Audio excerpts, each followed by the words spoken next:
core biopsi dengan panduan USG. Kelebihan core biopsi. Core biopsi lebih akurat dibandingkan biopsi jarum halus. Core biopsi lebih sering menghasilkan diagnosis pasti dibandingkan biopsi jarum halus pada kasus tumor jinak maupun ganas. Walaupun lebih murah, tindakan biopsi jarum halus pada sebagian kasus akan berakhir dengan biaya tambahan yang lebih tinggi daripada core biopsi. Oleh karena diperlukannya pemeriksaan lanjutan pada biopsi jarum halus yang hasilnya non-diagnostik, mencurigakan, ataupun atipikal. Core biopsi lebih aman dibandingkan biopsi bedah terbuka, termasuk diantaranya lebih kecil risiko terjadinya perdarahan, fistula, dan infeksi, sehingga juga aman dilakukan pada wanita hamil dan menyusui.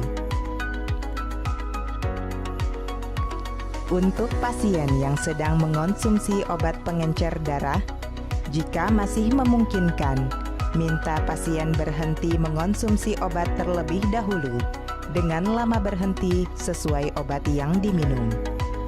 Akan tetapi, kalau core biopsi mendesak harus segera dilakukan, tindakan tersebut relatif aman dilaksanakan tanpa harus menghentikan obat pengencer darah.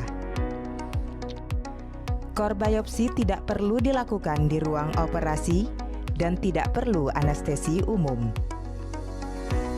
Untuk mendapatkan hasil akurat, core biopsi sebaiknya menggunakan guiding USG. Kunci akurasi terletak pada guiding USG, sehingga biopsi dapat dilakukan secara real-time. Dengan kata lain, operator melihat di mana letak jarum saat mengambil sampel. Selain itu, penggunaan core needle menjadikan hasil ambilan adalah berupa jaringan, bukan lagi hanya sel. Untuk mendapatkan hasil yang adekuat, penelitian membuktikan jika core biopsi dengan jarum 14 gauge, pengambilan sebaiknya dilakukan 3-6 kali. Indikasi core biopsi dengan guiding USG. Indikasi utama: lesi yang pada pemeriksaan klinis, yaitu fisik maupun pencitraan, hasilnya mencurigakan ganas atau indeterminate. Core biopsi dengan guiding USG juga bermanfaat pada kasus 1. FNA atau biopsi jarum halus yang hasilnya mencurigakan. 2. Unpalpable mass yang mencurigakan ganas atau indeterminate dengan ukuran terkecil 0,5 cm dan dengan syarat masih dapat dilihat dengan USG. Terdapat anggapan bahwa penggunaan alat imaging seperti USG untuk memandu tindakan core biopsi tidak diperlukan jika massa yang akan dibiopsi berukuran besar dan mudah dipalpasi. Padahal, penggunaan guiding USG saat core biopsi membantu dokter untuk bisa melihat letak jarum core berada, sehingga area yang diambil lebih pasti. Karena itu, terdapat istilah pengambilan sampel massa saat core biopsi dengan panduan USG bersifat real-time. Walaupun massa berukuran besar, jika tidak dipandu dengan USG, masih mungkin jarum core tidak terletak di dalam massa tumor saat pengambilan sampel, melainkan hanya mengenai daerah reaktif di sekitar tumor. Selain itu, untuk meningkatkan akurasi hasil biopsi, sebaiknya pengambilan sampel mewakili 3 area kedalaman tumor, yaitu area permukaan, area tengah, dan area bawah. Hal ini baru dapat dilakukan jika core biopsi dilakukan dengan panduan alat imaging seperti USG. Pastikan bahwa pasien telah menerima penjelasan mengenai prosedur core biopsi dan dapatkan informed consent. Saat melakukan tindakan core biopsi, posisi dokter harus menghadap monitor USG supaya dapat bekerja dengan rileks. Tangan dokter diposisikan agar pundak tidak tegang. Lakukan tindakan antisepsis secara luas pada area sekitar lesi. Kemudian, pasang duct steril. Identifikasi lesi menggunakan probe USG. Letakkan probe di atas massa. Perhatikan letak jari 4 dan 5 yang berfungsi melakukan counter pressure pada payudara untuk mencegah perubahan lokasi lesi payudara.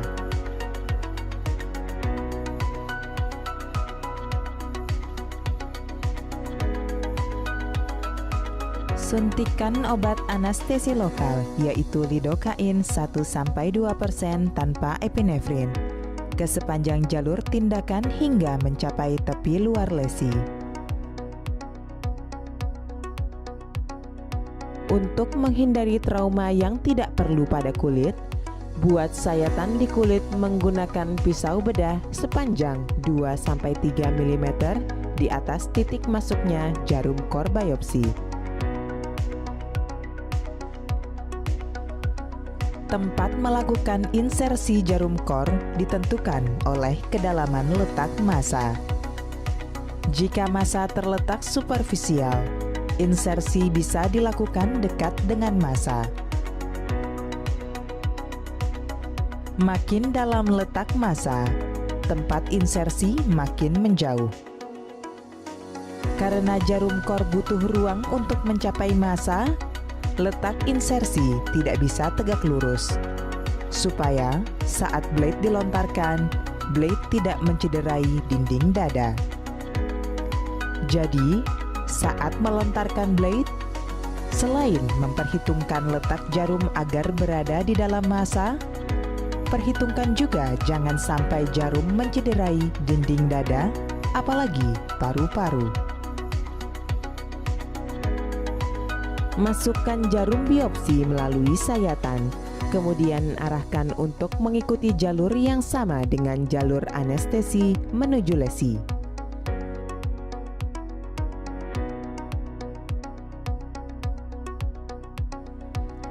Supaya jarum core terlihat jelas di monitor, letak jarum selain tepat di bawah transducer probe, juga harus paralel dengan aksis panjang transducer probe. Penting diingat untuk mempertimbangkan posisi akhir jarum core biopsi agar saat blade terlontar, blade berada tepat di dalam massa. Sebelumnya, dokter perlu mengetahui panjang lontaran dari alat core biopsi yang digunakan. Bila dokter memposisikan ujung jarum di atas garis hitam, maka saat blade terlontar, blade akan berada di depan garis hitam. Sehingga, saat ingin mengambil sampel pada massa yang kecil, dokter harus meletakkan ujung jarum core biopsi sebelum massa tersebut, agar saat blade terlontar, blade berada tepat di dalam tumor.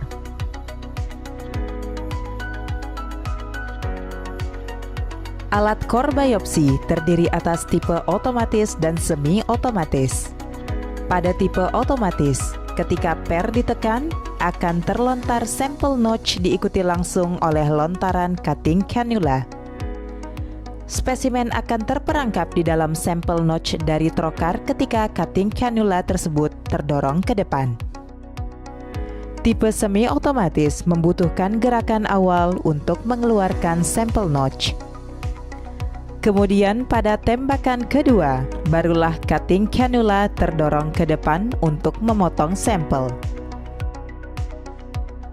Bila mana alat core biopsi yang dipakai adalah tipe semi-otomatis, sebagaimana contoh pada video ini, maka penembakan pertama hanyalah untuk melontarkan sampel notch. Di tangan operator yang berpengalaman, jenis alat semi-otomatis lebih menyenangkan.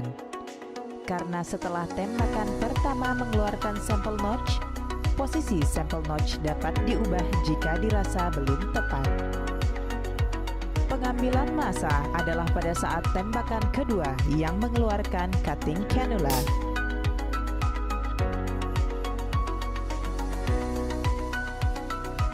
Detail tahapan penembakan sampel notch dan pengambilan massa dapat dilihat pada contoh ambilan berikut ini.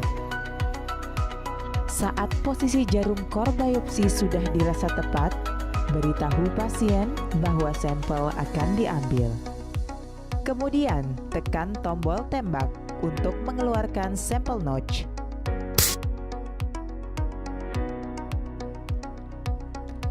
Untuk memastikan posisi sampel notch sudah tepat atau belum, maka dokter harus memutar probe USG 90 derajat.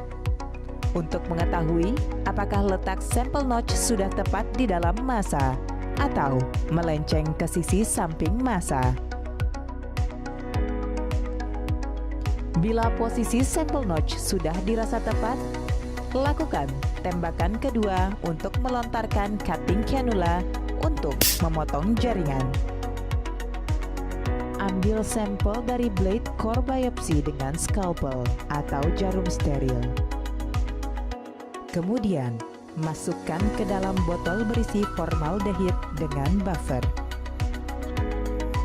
Ulang kembali langkah pengambilan jaringan beberapa kali hingga spesimen dirasa sudah adekuat. Tekan area tumor yang baru dibiopsi sekitar 10 menit. Tidak perlu menggunakan es. Saat menekan luka post-core biopsi, yang ditekan adalah area tumornya, bukan hanya luka insisi yang mengeluarkan darah.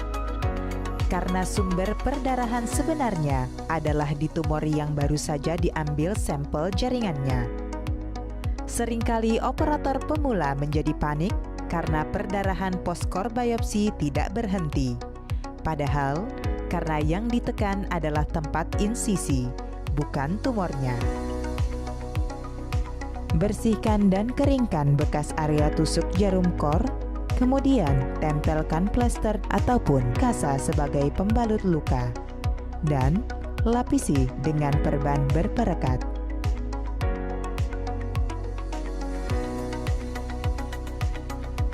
Berikan instruksi pasca prosedur core biopsi kepada pasien, antara lain, bila terasa sakit, minum obat penghilang nyeri yang diberikan oleh dokter. Bila pasien perlu minum obat pengencer darah seperti aspirin, boleh dilakukan pasca prosedur di hari yang sama. Dengan syarat, pasien tidak mengalami memar luas ataupun perdarahan yang tidak kunjung berhenti dari area core biopsi. Pertahankan plester pada tempatnya. Plester dapat diangkat bila tidak terlepas sendiri setelah 3 hari. Bila pembalut luka kedap air, maka boleh langsung mandi pasca prosedur. Namun, bila pembalut luka tidak kedap air, jangan terkena air selama 3 kali 24 jam. Pembengkakan dan perdarahan dapat terjadi, namun sangat jarang. Bila terdapat pembengkakan dan memar pada area core biopsi, taruh ice pack di area tersebut selama 10-15 menit beberapa kali dalam 1-2 hari pasca prosedur. Berikan info bahwa memar dan pembengkakan akan hilang sendiri kira-kira dalam 1 minggu. Jika ada perdarahan dari area core biopsi, berikan tekanan konstan menggunakan kasa atau gauze pad. Jika perdarahan tidak kunjung berhenti, temui tenaga kesehatan. Selama 3 hari pasca core biopsi, jangan lakukan hal berikut ini. Mengangkat beban yang beratnya lebih dari 2,3 kg, atau latihan fisik yang keras, olahraga berat seperti lari atau jogging, berendam, berenang, ataupun membuat area core biopsi berada di dalam air.